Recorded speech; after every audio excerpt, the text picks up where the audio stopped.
If you want just a single question from the majority of Kenyans to Fred King Matiangi, and which is haunting him both psychologically and politically, is that incident of Yala River during his time as the CS for Interior. And before we jump right into the analysis, watch and listen to him. Because I've been seeing every time people say I'm going to go into public life, people start playing a song with two stanzas, Rivayara, Warakaland, and so on, and you see it repeated over and over again.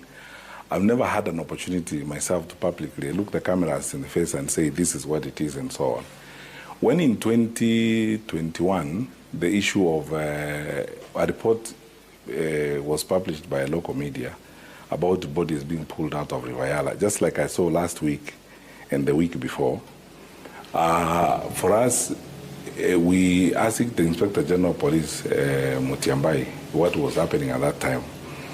We agreed that the gravity of the situation is such that the DCI himself should go to that place and find out what's happening. The DCI spent some time there with a team from the DCI. When they came back, we asked for an inquest. We demanded an inquest. At the National Security Council, we asked for an inquest. Can we go into this matter and find out what's happening?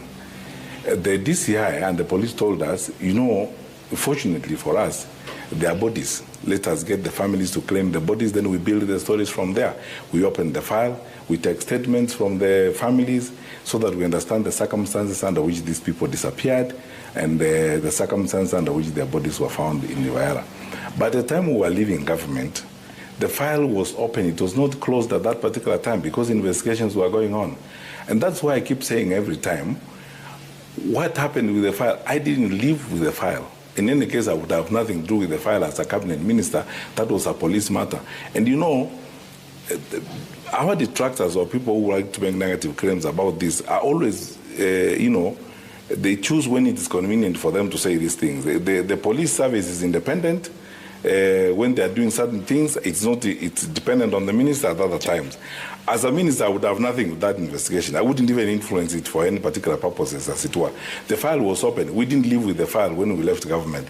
So why don't we close the file and let us take action in the direction in which the investigations are pointing us? Besides, by the way, the best way to deal with this matter, in my view, is to have a public inquest so that all of us role players who were in the security sector at that point in time, we go face the inquest, and I'm ready to go before a magistrate or a judge, whoever it is going to preside over that inquest, and say what I know about it. But you see, the problem is throwing stones of convenience or political opportunity when the time is ripe. Say every time they say, oh, Rivayala, and so on and so forth. If I was responsible for a crime that was committed by a police officer when I was Minister for Interior, then I'm responsible for all road accidents that took place, when I was Minister for Interior. I'm responsible for all the violence, robbery with violence cases. I'm responsible for all rape cases that happened and so on and so forth. It's just not possible, as it were.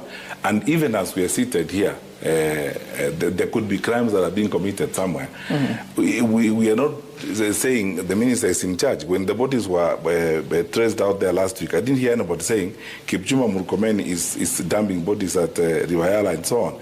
So the question is, things need to be addressed and dealt with in their proper context. The challenge is that we have very low level of political accountability in our country, where people say just about anything they want to say and get away with it. Right. And when they have no evidence and so on, let's have a public inquest. And I've said, in the security sector, now we are sweeping so much under the carpet. The advice that we used to get from, and I cherish that advice from senior officials in the security sector.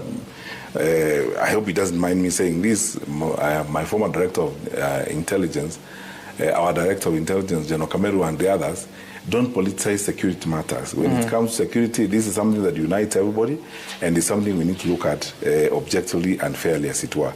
So if there are unresolved matters in the country, let them be investigated in a public and open manner. Right. Bodies were found in Akwari here, and some lackluster guy was arrested. Then he walked out of a police station from the middle of our capital city, and that is it. I know the capacity of our security forces. I know the capacity of our intelligence forces. You cannot tell me that that guy walked like that into thin air and left. when a terrorist escaped from prison here at Committee Maximum Prison when I was Minister for Interior, within 72 hours, we not only had the terrorist back, we had taken all the administrative actions, including firing the commissioner. In that whole explanation of Fred Okengo Matiangi to Kenyans through Citizen TV on the incidences that took place during his time as the CS, he has narrowed it down to two main points. One, public inquest or inquiry. Okengo Matiangi now is talking about considering public inquiry into the matter to reveal exactly the cause of death which took the lives of many Kenyans. I don't think if it is right now to go through that, because the right moment for that inquiry was that time, the epic time, when Kenyans were being found dead in that particular river. And right now, even if we do it, it has no effect at all. It can't bring the lives which were lost back to Kenya. So in this particular point of view from Okengo Matiangi, he is absolutely taking Kenyans for granted. He needs to come up with a very sober reasoning to convince us. But if it's just telling us that we go through the inquiry to investigate what happened, then he is now joking with us seriously. He ought to have done this during the time he was in office to know exactly who was killing Kenyans and dumping them into that particular river. And the second and the very last point I have gathered from that particular explanation of Fred Okengo Matiangi is about wrong defense. Okengo Matiangi is trying to defend himself and going ahead even to blame Kenyans for putting unnecessary topics on him. He sees that there are Kenyans who went further, who are going further even now to accuse him of the robbery and violence which were witnessed during his time as the CS. He's even blaming Kenyans of accusing him for being responsible for the road accidents which were witnessed during his time in office. What he's not telling us is the person we should blame, because according to me, he was in power, so Kenyans should put blames on him because he was responsible for our safety. And so when Kenyans found themselves not safe anymore, they have to just blame Fred Okengo Matiangi. So in this particular one, we can't run away. We have to blame him. We have to blame him by all means. He can't run away. And again, he's also talking about petty politics. He's telling Kenyans that right now, the security matter is something which is doubtable. And Kenyans are just silent. In fact, we are not even talking about the injustices and insecurities we are seeing in Kenya. I want to remind Okengo Matiangi that we Kenyans are not silent.